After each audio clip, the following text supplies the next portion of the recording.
ষষ্ঠ উপজেলা পরিষদ নির্বাচনের প্রথম ধাপের নির্বাচন আজ শুরু হয়েছে। তো যথাক্রমে পত্নীতলা, ধামরহাট এবং বদলগাছি তিনটি উপজেলায় প্রথম ধাপের নির্বাচন শুরু হয়েছে।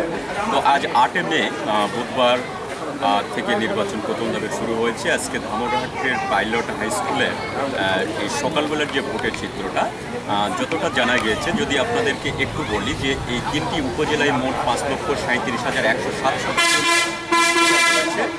এখন পর্যন্ত সকালবেলার দিকে ভোটারের উপস্থিতি অনেকটা কম থাকলেও বেলা বাড়ার সাথে সাথে কিন্তু ভোটারের সংখ্যাটা বাড়তে শুরু করেছে। তো আমরা সাধারণত একটি ভোটারের সঙ্গে আমরা কথা বলবো এই মুহূর্তে। আপনি কি ভোট দিয়েছেন? এখন পর্যন্ত ভোট দিতে কি আপনার কোনো সমস্যার সৃষ্টি হয়েছে? এখনো কোনো সমস্যা আমরা দেখতে পাইনি, সুষ্ঠুভাবে ভোট হচ্ছে। আপনার কি মনে হচ্ছে যে বেলা বাড়ার সাথে সাথে কি সকাল থেকে আপনার ওয়েদার খারাপ ছিল, সেখানে একটু জনগণের উপস্থিতি কম ছিল, বাট আপনার ওয়েদার ইনশাল্লাহ আপনার বেলা যত বাড়বে জনগণের উপস্থিতি আরও বেড়ে যাচ্ছে। আচ্ছা, আপনি কি মনে করেন যে প্রার্থীরা যারা রয়েছে এই প্রার্থীরা মাঠে সুস্থভাবে ভোট করছে? আপনি একজন সচেতন ব্যক্তি, ভোটটা আপনি এখনও সুস্থভাবে হচ্ছে। আপনি কি চাচ্ছেন?